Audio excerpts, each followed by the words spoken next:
Welcome back खवातीनो ज़ात। अब हम आपको एक होनहार पाकिस्तानी से मिलवाएंगे जो कि इस वक्त तो लंदन में मौजूद हैं, लेकिन इन्होंने पूरी दुनिया को हैरान कर दिया है क्योंकि इन्होंने 24 ए लेवल के मज़ामीन में ए ग्रेड हासिल किया है। मैं बात कर रहा हूँ मानूर चीमा की, जिन्होंने पूरी दुनिया को हैरान तो किया, लेकिन अब लोग ये भी बात कर रहे हैं कि इनका जो दिमाग है वो स्टीवन हॉकिंस से ज़्यादा चलता है और ये उनसे भी बड़े काम कर सकती हैं। और पाकिस्तान के लिए फ़ख्र है कि पाकिस्तान की बेटी जिसने पाकिस्तान का नाम दुनिया में रोशन भी किया और वो आने वाले दिनों में और भी कामयाबी समेट सकती हैं। एग्जैक्टली तो हम बात कर लेते हैं स्ट्रेट अवे मानूर शीमा से ही और उनसे जानते हैं उनकी अचीवमेंट्स के हवाले से।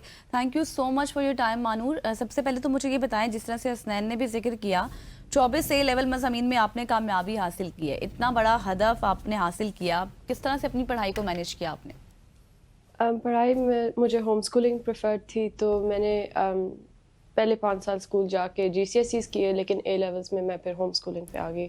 और होम स्कूलिंग में मेनली ना मुझे ट्यूशन पसंद है ना कभी स्कूल पसंद आया, तो मेरी मदर ही मेन होम पे टीचिंग करती है। तो हमने इकट्ठे सारे सिलेबस कोर्स कवर किए 1 by 1। That's very great. अच्छा, आप 18 साल की, लेकिन आपने काफ़ी ज़्यादा कामयाबियाँ समेट ली हैं। टीन एज से दूर नहीं हो जाता बंदा जब इतना ज़्यादा कामयाब हो जाए 18 साल की उम्र में? नहीं, क्योंकि मेरा पढ़ाई का टाइम बहुत कम है। मैं कम टाइम में भी वही कवर कर लेती हूँ जो थोड़ा सा नॉर्मल स्टूडेंट्स को ज़्यादा टाइम लग जाए। तो बाकी पूरा दिन मेरे पास फारिग ही होता है। मैं बिल्कुल अपनी एज की तरह, नॉर्मल लड़कियों की तरह मेरे वही इंटरेस्ट है, fashion, cinema, shopping, so on. सही। तो मानूर, आपने 6 आलमी रिकॉर्ड बनाए हैं, क्या रिएक्शन था आपका? फर्स्ट रिएक्शन क्या था आपका? ये रिकॉर्ड्स पिछले 2 साल में काफ़ी स्लोली बने हैं, तो मुझे एंड पे पता था क्या होना है, लेकिन फिर भी हम बहुत खुश थे, obviously very proud to have achieved this for Pakistan. That's great. और आप ऑक्सफोर्ड यूनिवर्सिटी में अब मेडिसिन पढ़ने जा रही हैं, जो कि आपका बचपन से एक ख्वाब था। सो ये लम्हा जब हकीकत बना तो आपको क्या फीलिंग्स थी उस वक्त? मैं बहुत खुश थी।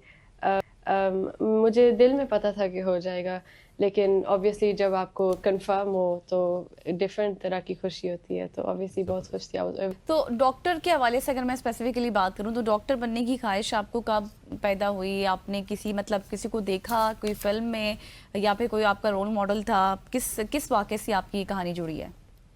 बचपन से मेरी फैमिली में काफ़ी डॉक्टर्स थे, तो मैंने डॉक्टर्स के साथ ही ग्रो अप किया और उनकी सारी स्टोरी सुनी।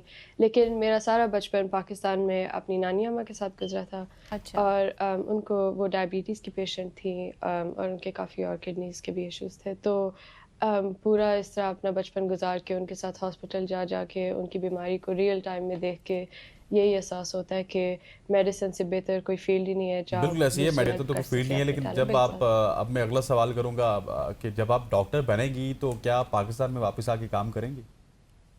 मेरा बिल्कुल इरादा है पाकिस्तान में आके काम करने का। ऑब्वियसली पाकिस्तान मेरा होम कंट्री है, मेरा मदरलैंड है, तो मेरा बड़ा पैशन है कि मैं पाकिस्तान में भी और दूसरे थर्ड वर्ल्ड कंट्रीज़ में भी मेडिसिन विदाउट बॉर्डर्स प्रैक्टिस करूं और जो अंडर प्रिविलेज्ड एरियाज़ हैं उनमें हेल्प कर सकूं। अच्छा मानूर, दुनिया ये बात करती है कि आपका IQ लेवल बहुत ज़्यादा है माशाल्लाह। स्टीफन हॉकिंग से भी आप ज़्यादा IQ लेवल रखती हैं, 161 बताया जाता है।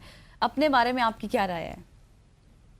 मैं कहूँगी कि IQ नेचुरल होता है, लेकिन IQ को आप इंक्रीज़ या डेवलप भी कर सकते हैं। तो अगर पेरेंट्स बचपन से अपने बच्चों में इस तरह का कोई टैलेंट आइडेंटिफाई कर लें, तो उनको ज़रूर इस पे मेहनत करनी चाहिए। चेस, पजल्स, पढ़ाई, इस तरह की चीज़ों पे फोकस करना चाहिए ताकि IQ डेवलप। बिल्कुल ऐसी। अच्छा मानूर, आपकी जो स्कूल में अटेंडेंस थी उसके हवाले से भी काफ़ी ज़्यादा सवालात उठाए जाते थे, बल्कि ये भी कहा जाता था कि आप जो ज़रूरी टेस्ट होते हैं, कुछ जो रिक्वायर्ड होते हैं, वो भी मिस कर देती थी।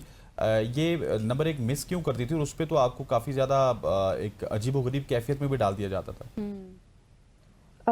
मैं कहूँगी मैं फ्रस्ट्रेटेड थी कि ये इशू था ही नहीं कि मैं कोई इलनेसेस के लिए छुट्टियाँ ले रही थी या मैं कोई फंक्शन पे या शादी पे पार्टी पे जा रही थी। मैं सिर्फ पढ़ाई के लिए छुट्टियाँ ले रही थी, और मुझे काफ़ी दुख हुआ कि एजुकेशन सिस्टम ही आपको लिमिट करता है आगे जाने से।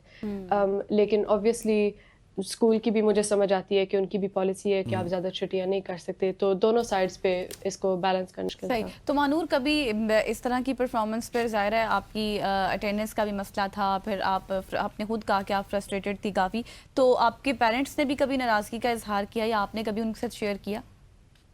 नहीं मैं वैसे ही काफ़ी पढ़ाकू हूँ, मुझे शौक है ऑब्वियसली, तो अच्छा। कभी उनको कहना नहीं पड़ा कि बैठ के पढ़ो। वैसे ही बड़ा शौक है, तो वो तो इनफैक्ट कहते हैं कि बस पढ़ना बंद कर दो, आके बात कर लो हमारे से, सही। और ये एक्स्ट्रा बताइएगा कि करिकुलर और आप इतनी करिकुलर ज़्यादा का कामयाबी बैलेंस। समेट रही हैं माशाल्लाह से, पूरे पाकिस्तान में आपका चर्चा है। सो फैमिली, कज़न्स, रिश्तेदार वो भी आपसे मुतासिर होंगे, कितने खुश हैं आपसे? मेरे सिबलिंग्स जो हैं उनको तो कम ही परवाह है, लेकिन मैंने कज़न से सुना है कि उनकी आजकल शामत आई हुई है। ये इसी वजह से मैं कोशिश करती हूँ कि मैं होता नहीं है, एक इतना दूसरे के साथ कंपेयर करते ना रहते हैं। करूँ कि मेरे कज़न्स बेचारों को भी आपके साथ लड़ाई करनी पड़े एजुकेशन के। तो मानूर, साथ ये भी बताएं, फिर जाहिर है आपकी इतनी बड़ी बड़ी अचीवमेंट्स हैं, आपके वर्ल्ड रिकॉर्ड हैं, तो आपकी क्लास फेलो भी जाहिर है एक जेलसी फैक्टर भी तो होता है, वो भी तो होता होगा। मेरे दोस्त अच्छे हैं, वो सारे खुद अल्हम्दुलिल्लाह बड़े ज़हीन हैं, तो इस तरह तो कोई बात नहीं है, मुझे तो नहीं पता अच्छा। कि जेलसी का। I try to stick to positive things and positive people.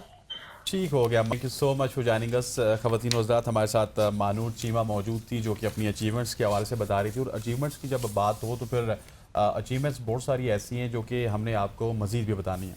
आज हमारे साथ एक ऐसी शख्सियत मौजूद हैं जो कि पाकिस्तान के लिए बाइस फ़ख्र बने हैं। और 14 अगस्त 2025 को पेशावर इंस्टीट्यूट ऑफ कार्डियोलॉजी ने एक तारीख रकम करके दुनिया को हैरान कर दिया, जहाँ एक ही दिन में 14 इंतहाई पेचीदा दिल के ऑपरेशन हुए और ये कामयाबी से मुकम्मल भी हुए। और यूँ 14 बुजुर्ग मरीजों को नई ज़िंदगी अता की गई। और ये कारनामा ना सिर्फ पाकिस्तान बल्कि दुनिया की मेडिकल हिस्ट्री में एक नया रिकॉर्ड है। ये लम्हा इस बात का सबूत है कि पाकिस्तानी डॉक्टर्स और इदारे किसी से कम नहीं हैं, और हम सिर्फ हिम्मत करें तो पूरी दुनिया को पीछे छोड़ सकते हैं। बिल्कुल आपने सही कहा। और इसी पर बात करने के लिए doctor Ali Raza, medical director and intervention cardiology consultant, हमारे साथ मौजूद हैं।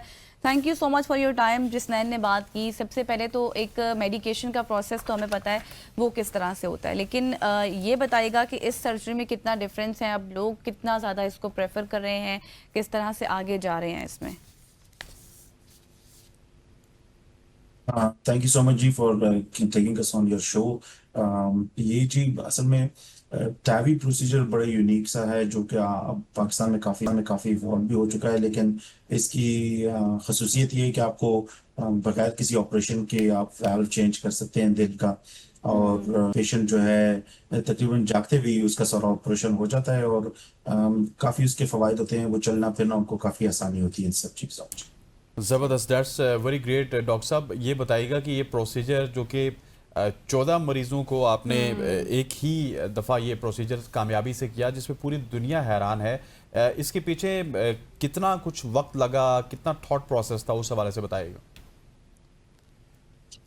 ये जी आपको पता है कि बिकॉज आपके बिल्कुल आपने बिल्कुल राइटली इसको कहा, इस पे काफ़ी कॉम्प्लेक्स होता है, तो इसके लिए वर्किंग आपको पहले से करनी पड़ती है।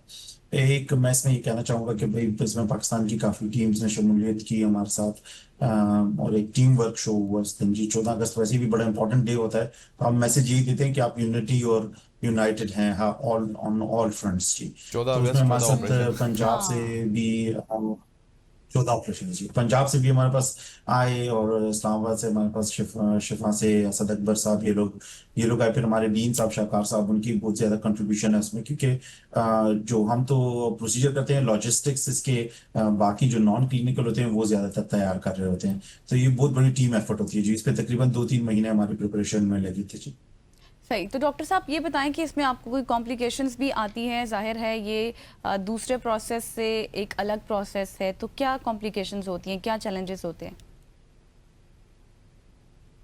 इसमें जी सबसे पहले तो ये होता है कि ये पेशेंट्स काफी एल्डरली होते हैं, ये वो लोग होते हैं जिनकी एक्सरसाइज सर्जरीज नहीं हो सकती। ठीक तो है। जाहिर बात है, जितनी उम्र ज्यादा होती रहती है उतनी इंसान कमजोर होता रहता है। तो वो जरा ज्यादा फ्रेल होते हैं, कमजोर होते हैं, तो आप उनमें जो भी थोड़ा बहुत भी प्रोसीजर करें तो अक्सर उनका रिएक्ट करना उसको या उनका बॉडी जितना रिएक्ट करती है वो बहुत डिफरेंट होता है। तो आपको इसमें काफ़ी सोच विचार से काम करना पड़ता है कि भाई ऐसी कोई कॉम्प्लिकेशंस ना हो। लेकिन इस प्रोसीजर के साथ जनरली कॉम्प्लिकेशंस एक पेस मेकर की अक्सर होती है कि आपका जो इलेक्ट्रिकल सर्किट है उसको ये थोड़ा सा डिस्टर्ब कर दे और पेस मेकर की आपको जरूरत पड़े तो। लेकिन अल्लाह के फजल करम से अभी तक तो सब कुछ ठीक ही चल। अच्छा डॉक्टर साहब, मुझे ये भी बताइएगा कि क्या आप समझते हैं कि इस कामयाबी के बाद जिसमें पूरी दुनिया अब पेशावर इंस्टीट्यूट ऑफ कार्डियोलॉजी के हवाले से बात कर रही है, ये पाकिस्तान के जो मेडिकल सेक्टर है उसके लिए कितनी अहमियत रखती है?